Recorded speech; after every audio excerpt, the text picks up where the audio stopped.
Welcome to the Epicenter podcast from the Weatherhead Center for International Affairs at Harvard University. I'm your guest host today, Senthil Nathan, a fellow of practice in residence at the center and also the host of the Business and Society podcast. In this co-produced episode, I interview Sven Beckert, the Lade Bell Professor of History at Harvard. He's the author of a new book, Capitalism, A Global History, that analyzes the long history of capitalism over a millennium. That's right, a millennium of capitalism in one book, interrogating the good, the bad, and the future. It is a seminal achievement, and I'm going to ask him about the discoveries he has made in the process of traveling the world to research the book. Let's get started. What an extraordinary book you have written, Sven. I read a bit about capitalism, but I cannot recollect any other book that spans the past millennium and tells the whole story. The story we often hear is part of capitalism, but your book opened up the world in new ways. Let's talk about it in a minute. But I was traveling to New York City last week on Amtrak. There was a lady sitting next to me. So she saw me reading this book and she looked at me and said, "How do you like the book?" I said, "It's great." Then she said, "My husband is reading this now." So I was curious. So I asked her, "Okay, what is your husband doing?" So she said, "He's a banker." So I'm just wondering, are they your target audience? I'm sure the banker is not going to be very happy reading your book. I mean, who knows? Maybe the banker is happy because I think the banker, like everybody else, needs to understand capitalism in order to live in it and in order to work in it. And, capitalism is such an overwhelming fact in our lives today. And I think it's hard to navigate the world we live in any way, shape, or form without understanding capitalism. And in order to understand capitalism, I think you need to understand it from a historical perspective. So I think your friend on the train and her husband, I think it's quite relevant because, you learn a couple of things, I think, reading this book that are, perhaps not obvious to many people. I mean, for one, you understand that capitalism is a particular logic to economic life. It's not the universal logic to economic life, and it's not something that existed forever, but it's something that has a beginning and we can trace empirically how it spread in space and how it spread in society. So it's a fundamentally historical process. And then we can see, of course, in the book that you can understand capitalism only from a global perspective. I mean, that's perfectly understandable. We live our lives in fairly local ways, even if we travel a lot, but still we are rooted in a particular part of the world, and we can see only so much from the perspective of the place we live in, and also we can see only so much from from our own life's perspective, from a biographical perspective, and therefore I think the book and teaches you that capitalism is a very global system. It organizes economic life around the world, and it cannot be any local parts of that history can only be understood from a global perspective. And so I think you learn that from the book as well. And then third, you learn from that book, there's so many efforts to kind of distill the essence of capitalism, to come up with like ever finer definitions of capitalism, which I do in the book as well. But in the end, what I think is true is that capitalism changes drastically over time. It takes on very many different forms, also in different places at the same time. It is fundamentally undogmatic. And therefore, if you think about the world today, you need to understand also that, the capitalist civilization in which we live in has shifted its shape drastically over time and is probably going to continue shifting its shape into the future. So I think these are three insights that this book provides that are extremely relevant to navigating the contemporary world as well. Interesting. Let's start with the first one, globalization. So I grew up in India, and this was in the 1990s when they opened up the economy, liberalized. The school of thought where we grew up with is, globalization just started. And obviously it delivered some growth and development to India. Reading your book opened my eyes in new ways, and that the story of capitalism seems to be a story of globalization since the beginning. So tell us where it started. No, absolutely. I think capitalism was never just local. It was never just regional. And that's one thing that does set it apart from other economic logics. If you think about subsistence farming, which was very prevalent in many parts of the world, that is an intensely local form of the organization of economic life. Even if you think about all these tributary rulers that populated the world for many centuries, their economic words were also rather local or at the most regional. So what sets the capitalist civilization apart is really its global scope. And I think I show in the book that capitalism starts within the world economy. While it does create the world economy, capitalism was born global, and throughout its history, it can only be understood from this global perspective. And since you mentioned India, I mean, India has been deeply connected to the global economy for very many centuries. And indeed, the book starts not with a group of South Asian merchants, but it starts with a group of merchants in the Arab world in the city of Aden in present-day Yemen. And one of the things that these merchants in Aden did principally was they traded with South Asia. So here we're talking about the 11th and 12th centuries, so 800, 900 years in the past. And these people sent ships to South Asia, for example, transporting, the dates, for example, products of the Arab world to South Asia. And in return, they brought back textiles, they brought back brass, all kinds of, they brought back spices, the products of South Asia or even beyond. Here you see, so these were among the world's first, what I call the world's first entrepreneurs, the world's first capitalists, and they engaged in long-distance trade, connecting the Arab world, but also East Africa, then the Middle East, but also Europe and South Asia to one another. And this is 800 years ago, and so I think capitalism is born in the process of connecting various parts of the world to one another. It is born within the world economy, and it does create the world economy. And so what is striking about these early merchant communities that you find not just in the Arab world, but you find them also obviously in South Asia, you find them in China, you find them in East Africa, you find them in Europe and elsewhere. We have some of their letters. We have some documentation that was left behind. And so we can read how they practiced their economic lives, how they ran their businesses. They are strikingly modern, these letters, because basically these merchants did what people do today as well. Namely, they productively invest their capital for the purposes of creating more capital. And this is what, animates the capitalist economy to this day. But at the time that they lived, they were totally marginal to economic life on planet Earth, because almost everybody else on planet Earth organized economic lives in very different ways. Namely, they either were tributary rulers who forced their peasants to give up some of their surplus they forced them, they coerced them by violence to give up some of their surplus in order to accumulate wealth, or they were subsistence farmers, as existed all over the world, who kind of tried to organize production so that their families could live and their offspring could live, and maybe the community that they were part of could live. So they were kind of exotic. These merchants were kind of exotic in the world that was organized along very, very different lines. And then the book ends in the year 2023, and it ends in the country of Cambodia. That is to show that today we live in a world in which almost all economic life is organized along this capitalist logic around the world. And the problem that this book basically asks, and the story that it tells, is how do we get from a world in which that logic existed, let's say in Aden in the year 1150,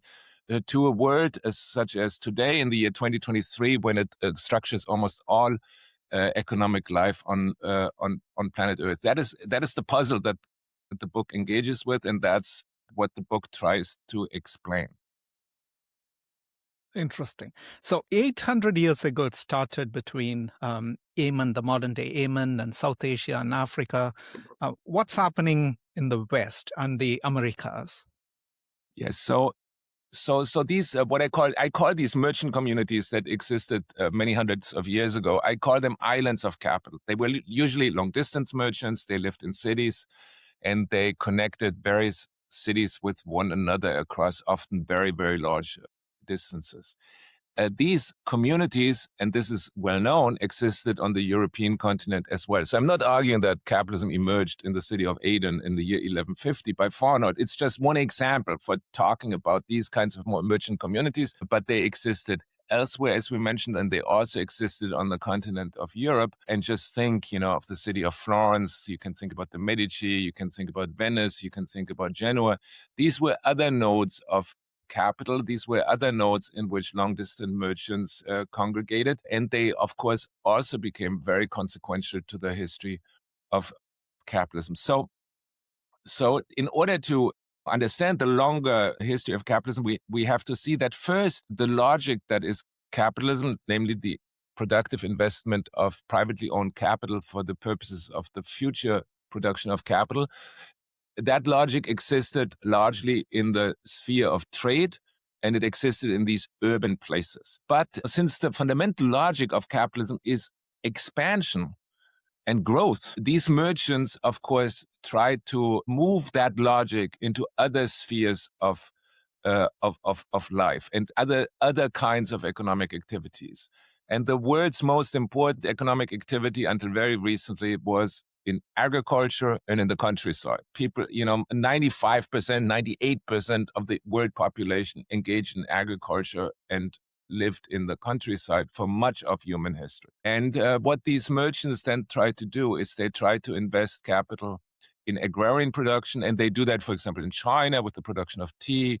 They do that in the Arab world with the production of flax, and they, of course, do it also in the European world. And the book describes that process. Then, and this is, as such, this is nothing that is peculiarly European. But what is eventually peculiarly European is that the Europeans discover a part of the world in which there is a grave imbalance between their power, the power of European imperial states and European entrepreneurs, and the local population.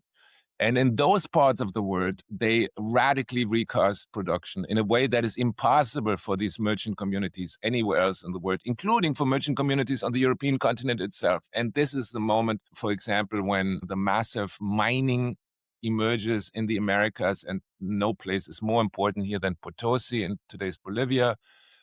Or then also as plantation agriculture emerges, especially the production of sugar, there is a kind of complete recasting of economic life in some parts of the Caribbean and in some parts of South and North America. And here we see now the logic of capital on a massive scale entering the global countryside. So you talked about power imbalance. What do you mean by that? What power are you talking about? Yes, military power is certainly important. The problem for these capital owners, for these entrepreneurs in the first half of the second millennium was that because their logic to economic life was so radically different from the logic of economic life that other people embraced, they encountered tremendous resistances.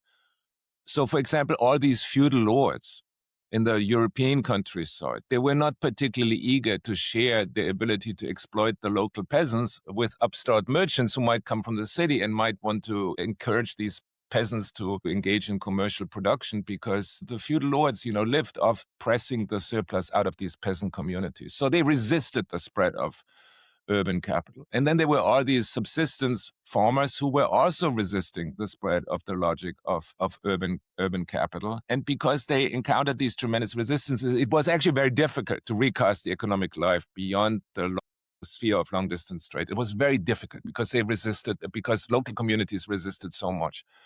But in the Americas, as we just discussed, it was different. Yes, in the Americas, partly local populations were very susceptible to the diseases that Europeans brought with them to the Americas, and many of them, huge percentages of them, died.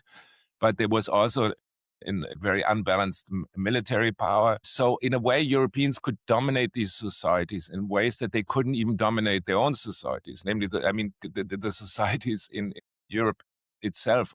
They certainly gained in the 16th, 17th centuries, they gained some presence and some influence also on the continent of Africa and also in South Asia and throughout Asia. They gained presence, but they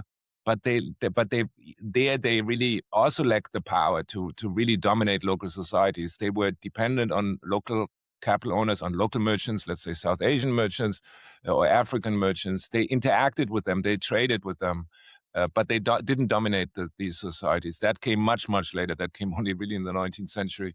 But in the Americas, that was different. And now why did Europeans do this? I mean, this is, obviously a crucial question, because I'm advocating, I'm telling a very global history of capitalism, but of course we must explain why Europe came to play this peculiar role in the history of capitalism beginning in the 16th century. And so why was that? And I think in a weird way, this was a function of the relative weakness of European merchant communities and European states compared to their Asian counterparts. European merchants were very eager to access the goods that came out of Asia. The word center for manufacturing, it produced, the highest quality textiles, it produced porcelain, it produced all kinds of things that the Europeans really wanted to have. But the Europeans didn't produce very much that the Asians wanted to have. And so it was a position of relative weakness in which the Europeans inserted themselves into the global economy. And they also encountered, when they traded with South Asia, for example, that their goods had to be transferred through the Muslim world, through the, what is now the Middle East. And there they also encountered powerful merchant communities who were not always welcoming of of a European presence. At the very least, they had to share their profits with these local Arab merchants. And so these European merchants, because they were relatively disadvantaged in their relationship to Asia, they sought a way to get more direct access to Asia, to get around these Arab merchants. And that propelled them into the Atlantic because, as you know, Europeans believed at a certain point, if they would just travel west, they would reach India. Which turned out to be not the case, but it did propel them in the Americas. At the same time, though, European states were in a state of constant warfare. There were many states on the European continent. They fought with one another. Warfare was very expensive. It weakened those states, and those states became dependent on merchants because merchants were a source of capital that could allow them to buy the weaponry and hire the soldiers that they needed to fight one another. So European states, for example, compared to the Chinese state, were also relatively weak. And this brought now states and merchants together because they needed one another. The merchants needed the state in order to, project their power into the larger world. And the state needed the merchants because they needed the capital in order to fight the war. And this is actually what brought them to the Americas, because it was, and the best example for that is Christopher Columbus, who was himself a merchant. He came from the Italian city of Genoa, and he combined with the Spanish crown to find a passage to India by traveling west. So there you see kind of the merging of state power and entrepreneurs in a unique way. I think this happens nowhere else in the world. This kind of merging of state power and that propels them then by accident. I mean, this is a complete historical accident. This is a contingent development. They find out the Americas, and there they find themselves now in this prominent position that we already discussed. I quote what you wrote: capitalism was thus a co-production between states and capitalists. That's fascinating because, as I said, I have roots in India, and in our textbooks, we studied a lot about British colony, and we always thought it was the empire that ruled India. And trust me, it's before 10 years, I learned that it's not the empire, but it's a corporation. So you can imagine, what are the implications of this nexus between states and capitalists? Yes. So one of the core arguments of the book is that capitalism is a heavily state-centric economic civilization. It's indeed, I argue, it's the most state-centric economic civilization outside of Soviet communism. And that, of course, comes as a surprise because often people think of as just the opposite of the logic of state power. And people believe that, the more we have the state, the less we have capitalism, and the less we have the state, the more we have capitalism. But historically, I think this is wrong. You can see when you look at the long history of capitalism that the state is almost everywhere in that history, and that capitalism is as much constructed by state power as it is constructed by the power of capital owners, by the power of entrepreneurs. Every aspect of capitalism is structured by the state. Of course, we can think about big things such as, military power is obviously very important to the history of capitalism. You mentioned the East India Company, which is, an organization of private merchants, true, but that institution get monopoly power granted by the crown, and it is deeply connected to the English state. You see that when you think about, in more modern times, you see that when you think about infrastructures, educational systems, even the welfare state. The state is everywhere. But you see that also when you look at one of the most fundamental institutions of the capitalism, namely the market. The market in itself is an institution that is structured by state power. And if you think about a very simple market, like the markets that you find even today on the European continent, when local peasants sell their goods at a market around the central church in town. This seems like, on the one hand, the perfect Smithian market. There are lots of very small producers selling things, and then there are all these urban inhabitants of the city who try to purchase these things. So many sellers, many purchasers, a perfectly Smithian market. But this market is also deeply politically structured because some authority, may it be the church in medieval times or may it be the municipal government in more modern times, it tells you, where the market is, when the market opens, what happens if you disagree on something, who is allowed to sell there, what are they allowed to sell there. All that is heavily regulated. So even in a very primitive market such as this, the state plays an exceedingly important role. And I think we need to understand capitalism, and the book, I think, shows that empirically we need to think about the state as well. And we need to, we need to write a kind of political economy of capitalism. Obviously, much of economics before the 19th century did exactly that. I mean, all economists were quite aware before the 19th century that we need to look at politics, we need to look at the state in order to understand economic life. It was really only just something that happened in the late 19th century that somehow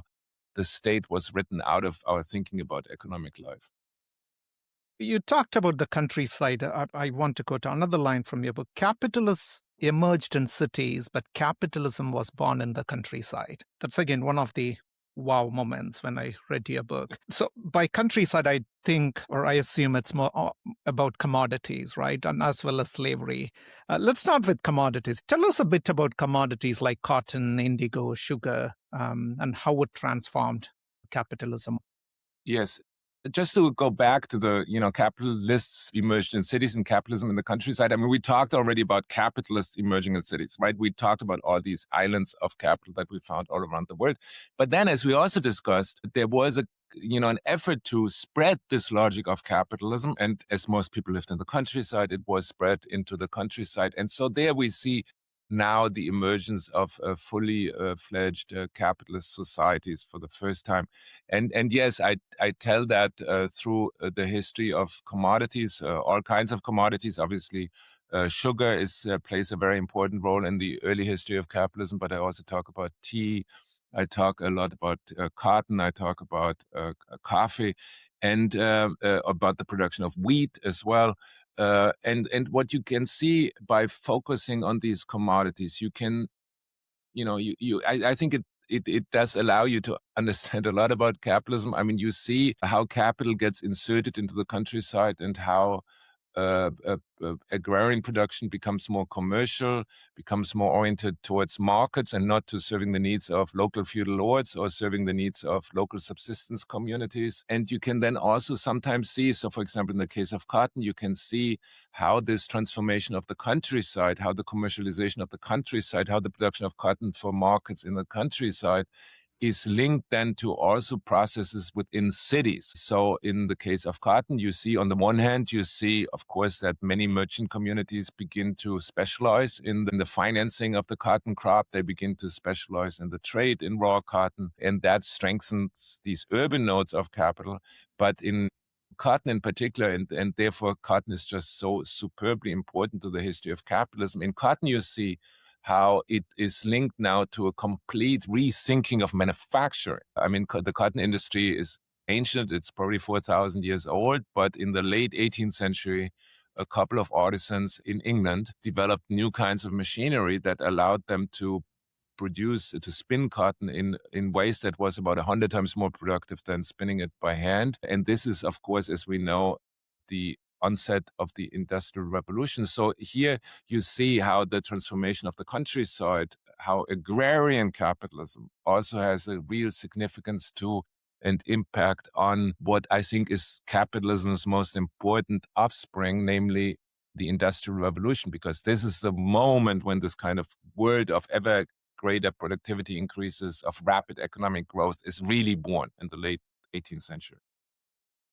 Tell us a bit about slavery, Sven. Yes, so what we see when urban capital comes into the countryside, it of course needs to mobilize land, but it also needs to mobilize labor. In the Americas, there was a lot of land that European imperial powers and European merchants came to control quite rapidly. But the land, of course, was completely worthless without finding people who would work this land. And so, this is one of the kind of core processes of capitalism, is how to mobilize labor, how to make labor power available on markets. And in the Americas, one of the most important, significant, and consequential ways in which labor was mobilized was by enslaving Africans, transporting them to the Americas, and forcing them to work on plantations or in mines under the conditions of slavery. As a result, this is a very profitable system. It enables now Europeans to make productive these territories that they came to control in the Americas. It enables them to produce vast quantities of commodities such as sugar, cotton, coffee, and others that become very important also to European economic development. And by 1800, more enslaved Africans had traveled across the Atlantic than white Europeans. I want you to specifically talk about one story. You write, capitalism has just one history, a world history, with one of its key sparks in the forests, barrens, and swamps of Caribbean islands and American mainland. Why do you say that? Slavery was everywhere, right? Particularly Africa, but it seems you're very particular about Caribbean.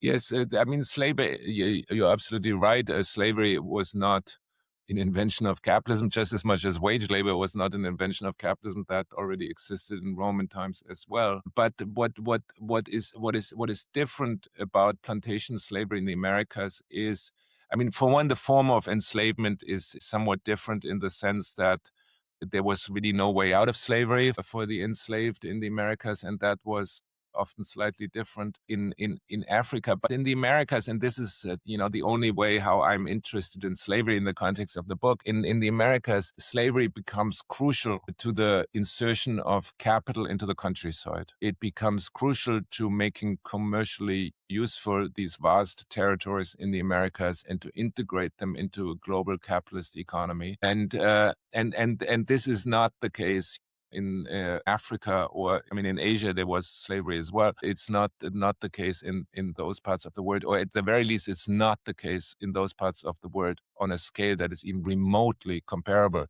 to what is happening in the Americas. But of course you're absolutely right. Slavery did exist on the African continent. It existed in many different parts of Asia. So again, this is I mean, I think this is actually a great way to also clarify that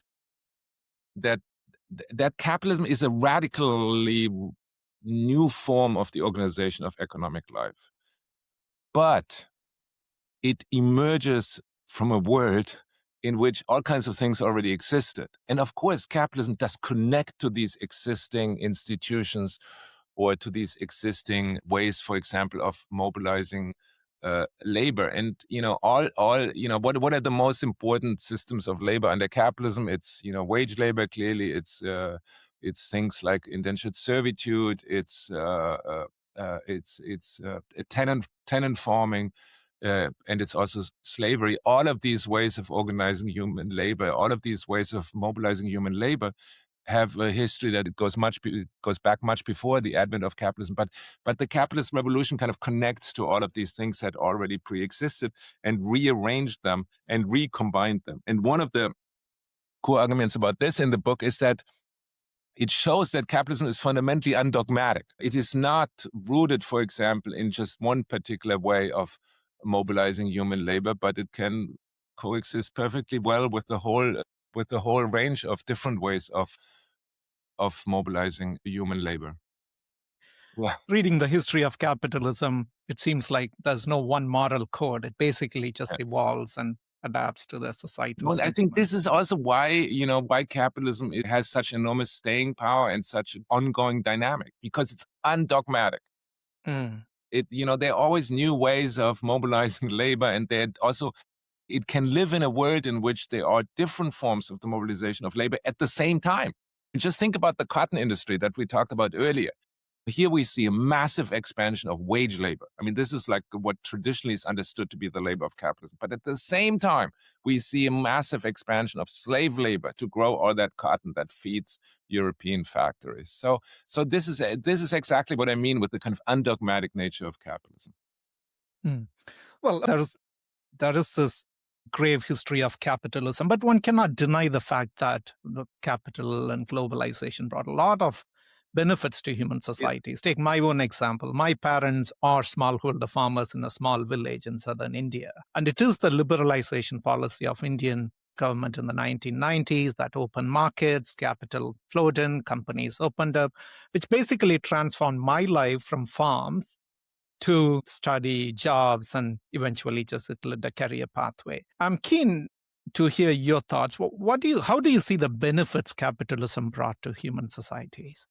I mean, what sets capitalism apart from other forms of the organization of economic life? I mean, there are many, but one of them is certainly that for the first time in human history, we see significant economic growth. I mean, there have been moments in the past where there was some economic growth, but it was very, very minor.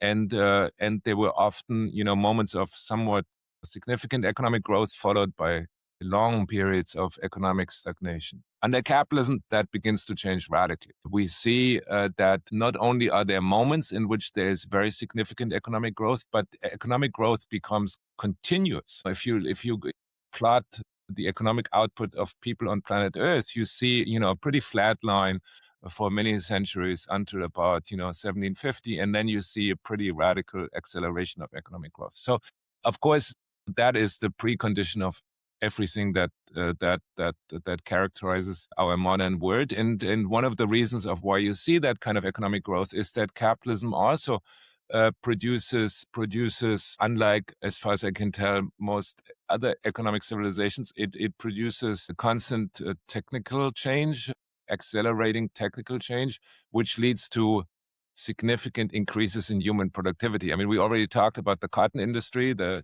spinning jenny and the water frame increasing productivity by approximately by a factor of 100. And this is, of course, the kind of precondition for that kind of for that. And I think this is not just incidental to the capitalist revolution, but this is causally related to the logic of economic life under the capitalism. And that, of course, brings all kinds of things with it. It brings with it that the world is now capable of feeding a much larger human population than ever before in human history. It also brings with it that on average, we are living much longer because we are healthier, which is also partly related to nutrition. The kind of panoply of things that we consume has vastly increased over the past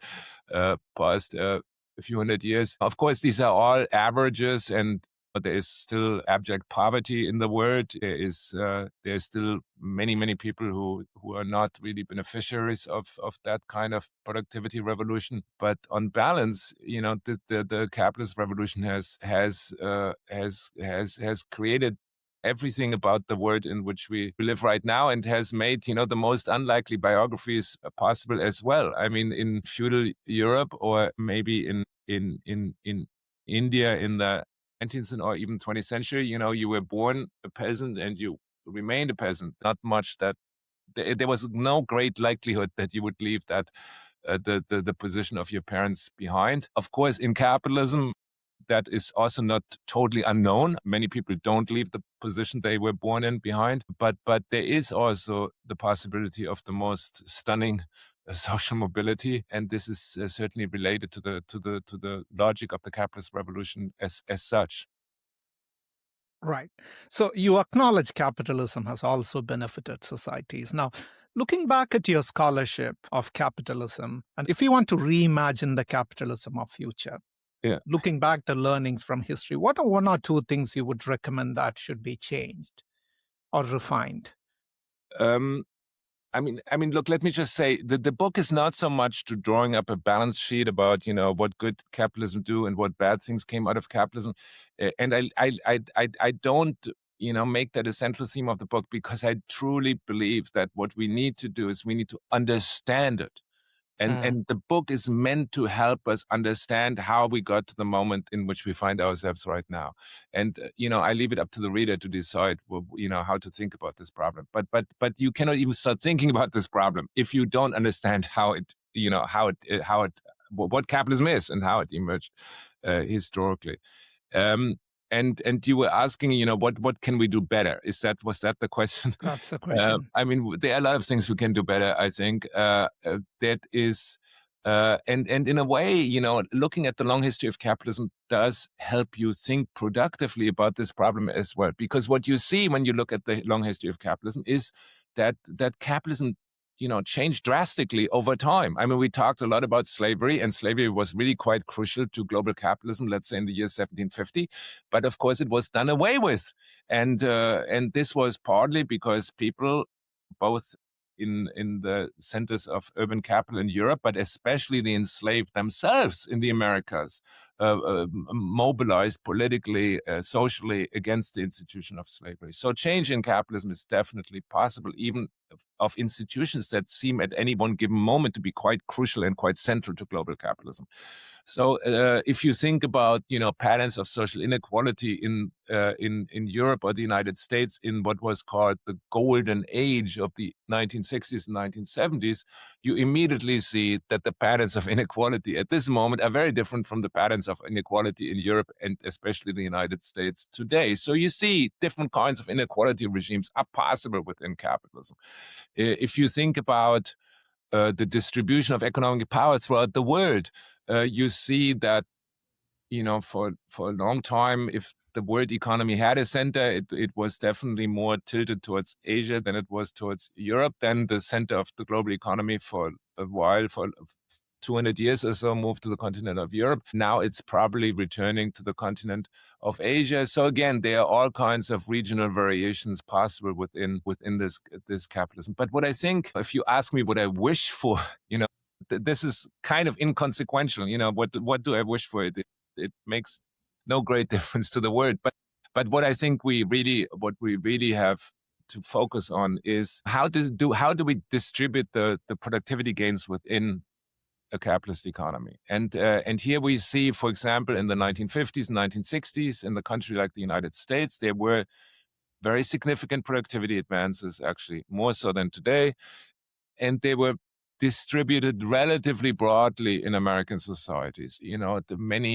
This was the moment, when kind of the emergence of the middle class, many industrial workers in the United States gained significant wage increases. They gained very many better benefits, better working conditions, and all of that. So that changed drastically after the 1970s, when productivity gains were increasingly captured by ever smaller groups of people. So I think the question of social inequality and what kind of regime of social inequality do we have is certainly crucial. And I think we can do drastically better in reducing social inequality. I think also there is a tension in the capitalist civilization, namely, as we discussed, it's enormously dynamic. And because it's so dynamic, it draws upon ever more natural resources. But nature, of course, is not as dynamic as capitalism. Namely, there are limits to nature. And so the development of capitalism pressures increasingly against the natural boundaries of planet Earth, which, of course, potentially could undermine the very conditions that make life and also economic life possible on planet Earth. So I wish we would pay much greater attention to this. And then I think also I would like us to think about out the present in a slightly different way than we often do. I mean, often we think about the world we live in as a world of scarcity, but we actually live in a world in which, in the first time in human history, we have the capacity and we have the technologies and we have the productive abilities to produce enough things so that everybody on planet Earth can live a decent life, to have a decent housing, access to sufficient food, to have access to decent education, to have access to decent healthcare. We have the technical capacity to do this, but we don't do this. I think this is a political question, and I think we could solve many of these problems. And the book shows that capitalism is a human-made civilization. It's not like something that fell out of the heavens. It's not something that is driven by God-issued economic laws about which we can't do anything. No, it's a human-made civilization, and we can make that economic civilization also serve the needs of everybody on planet Earth. There is no technical reason or economic reason why we wouldn't be able to do so. So the problem is mostly of a political nature. And so in a way, I know that this is not very common at a moment such as this, but I would like the reader of the book also to come away with a sense of optimism that we we can actually make a difference in the world, and partly we can make that difference in the world because of the enormous economic growth and the enormous productivity gains of the past couple of 100 years. Great. You have been relentlessly writing about slavery in supply chains, um, regions that is not your home. That's Asia, Caribbean, South America. And I also learned that you're also the instigator behind Harvard's Legacy of Slavery initiative. I'm just wondering, what drives you? Why do you do these things? What are you aiming to achieve in the world? I mean, I think what I'm mostly aiming to achieve is I have certain skills as a scholar. I can produce historical work, and I would like us to be able to understand better the world we live in. And capitalism is a very major fact of the world that we live in. And since I'm trained as a scholar of capitalism, I hope that my work is going to help people understand the world we live in order to make a difference in that world. So that, I think, is what animates me the most. I also, of course, if I look at history, I see a lot of really terrible things that happened in the past. We need to confront these histories. No, we need to engage with these histories, and we need to understand that these histories have legacies in the present. So, for example, in the United States, there is a striking connection between contemporary patterns of inequality in the United States and the history of enslavement. So this is not just history. This is something that is also very much about our present. The history is not dead. It still lives in some ways within the societies that we inhabit. And even though my work is extremely global and I think about many places under the sun, and I believe that history cannot be understood except from a global perspective, I also think we have certain responsibilities for the places in which we find ourselves. And this is what motivated me to think about my own home institution, Harvard University, and to think about how Harvard University was connected to some of these very large processes that I describe. And, thanks to the research that my students did, we found that Harvard was, in many, many different ways connected to and implicated in the institution of slavery. And I did believe, and we did eventually do acknowledge that history, and that we carry certain responsibilities because we are inheritors of this past as well. So this doesn't make any of us responsible for that kind of history because this is obviously way before our lifetimes. But I think we do have a responsibility to acknowledge that history, to see also what kind of implications that history has for the present, and then to address that history to the best of our abilities. I think this is just a kind of part of our responsibility of being a citizen of particular part of the world, or just the responsibility of being a human.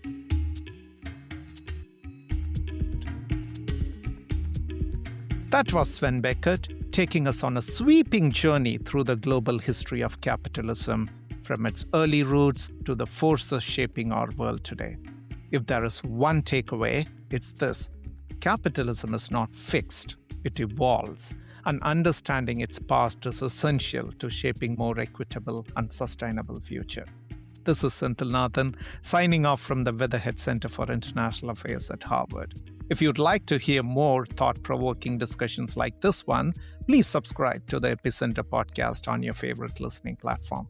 Thanks for joining us today.